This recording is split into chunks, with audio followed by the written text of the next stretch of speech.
आपका अपना channel as गणित अड्डा में। इस वीडियो में हम लोग पॉलिटिकल साइंस का चैप्टर 1 लोकतंत्र में सत्ता की साझेदारी के इम्पोर्टेंट एमसीक्यूज को देखने वाले हैं। चलिए वीडियो को शुरू करते हैं।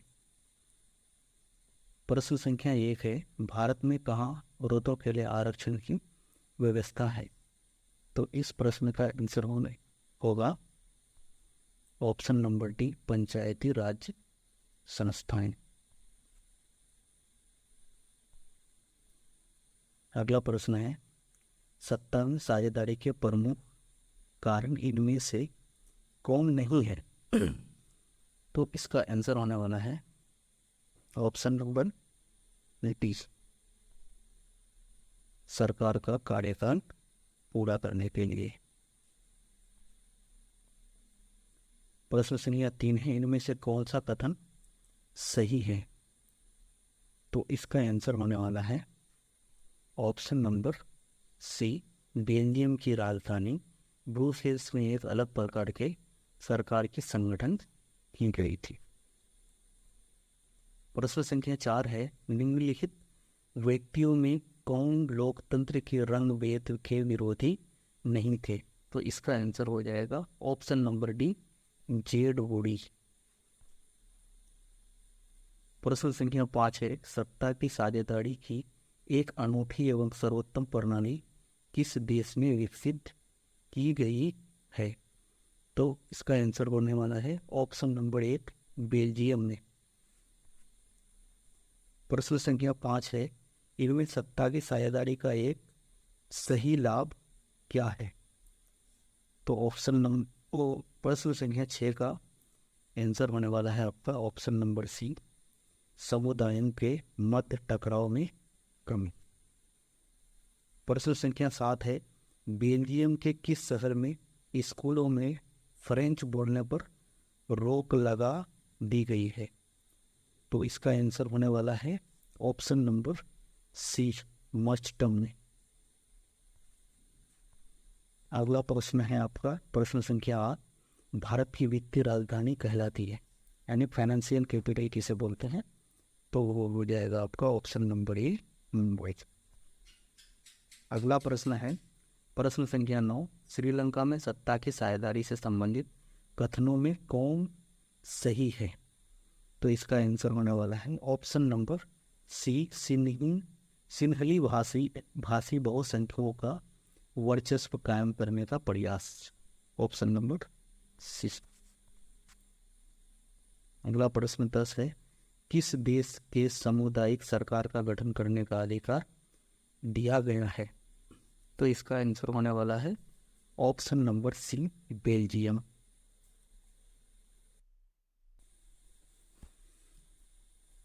अगला प्रश्न है प्रश्न संख्या 11, नीदरलैंड, ग्रेट ब्रिटेन और भारत में कौन सा तत्व समान पाया जाता है? तो इसका आंसर होने वाला है ऑप्शन ए, सामाजिक विभाजन। प्रश्न संख्या 12 है, बेल्जियम के मुख्य रूप से कौन सी 2 भाषाएं बोली जाती है? इसका आंसर हो जाएगा आपका ऑप्शन ए, डच और फ्रेंच। अगला प्रश्न है प्रश्न संख्या 13, श्रीलंका को स्वतंत्रता कब प्राप्त हुई? तो इसका आंसर हो जाएगा आपका ऑप्शन बी, 1948 को। अगला प्रश्न है प्रश्न संख्या 14, श्रीलंका में किस धर्म को राजकीय संरक्षण प्राप्त है? तो 14 नंबर का आंसर हो जाएगा ऑप्शन बी, बौद्ध धर्म। प्रश्न संख्या 15 है, 1970 से 1993 के बीच बेल्जियम के संविधान में कितनी बार संशोधन किया गया? तो 15 नंबर का आंसर होने वाला है ऑप्शन नंबर सी, 4 बार। प्रश्न संख्या 16, सत्ता का ऊर्ध्वाधर विभाजन निम्नलिखित में से किसमें पाया जाता है? तो 16 नंबर का आंसर होने वाला है ऑप्शन ए, केंद्र और राज्य सरकारों के बीच। प्रश्न संख्या 17 में सत्ता का क्षैतिज विभाजन क्या सुनिश्चित करता है? तो 17 नंबर का आंसर होने वाला है ऑप्शन बी, शक्तियों का संतुलन और नियंत्रण।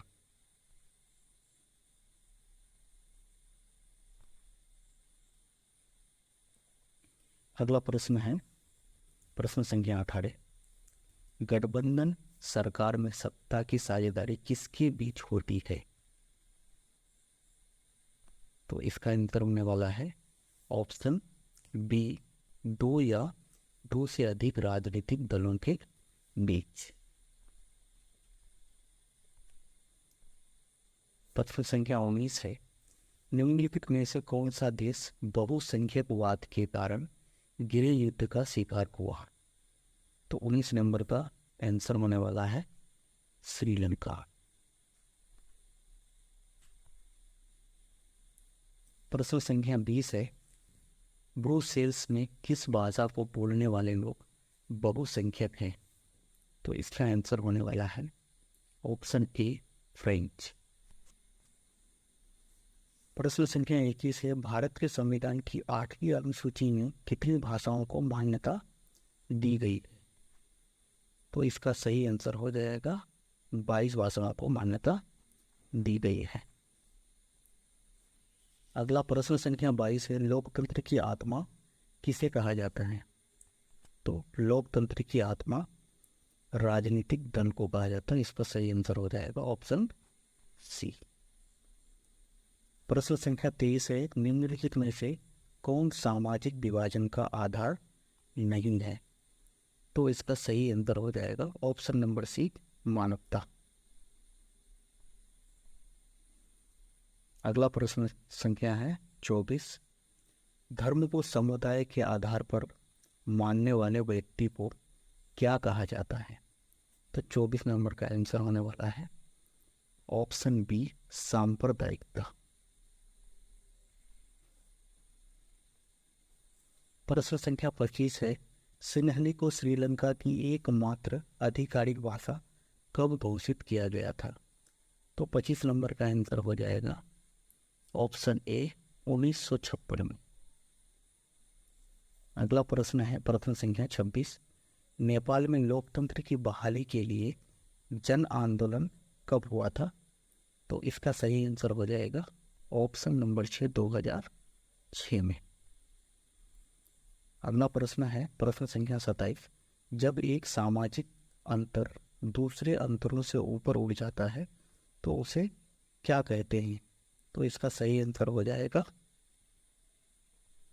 ऑप्शन सी, ओवरलैपिंग या गहरे सामाजिक अंतर। अगला प्रश्न है प्रश्न संख्या 28। उत्तरी आयरलैंड में मुख्य रूप से किस ईसाई संप्रदाय के लोग रहते हैं? तो इसका सही आंसर हो जाएगा ऑप्शन ए, कैथोलिक और प्रोटेस्टेंट।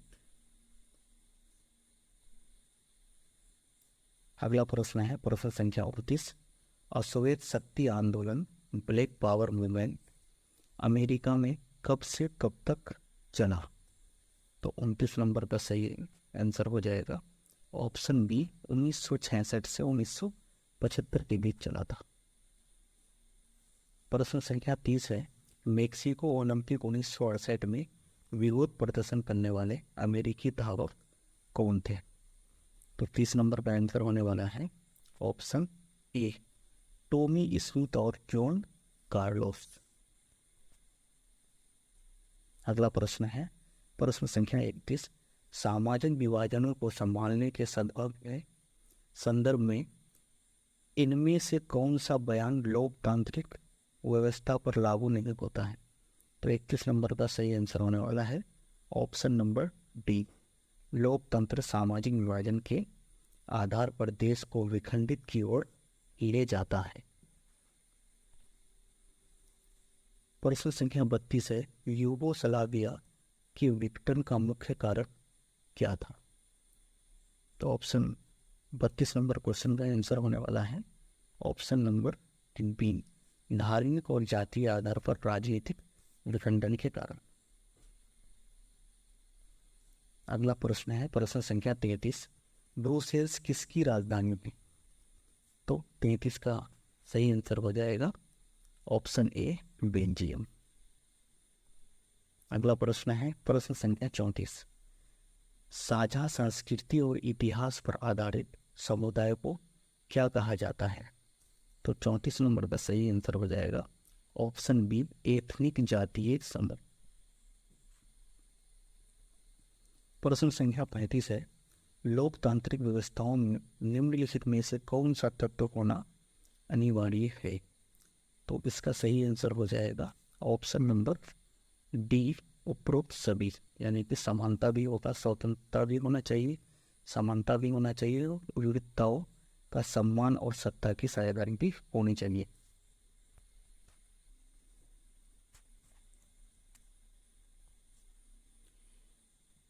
उम्मीद करते हैं आपको वीडियो पसंद आया होगा। अगले वीडियो में हम लोग चैप्टर 2 का MCQs को देखेंगे।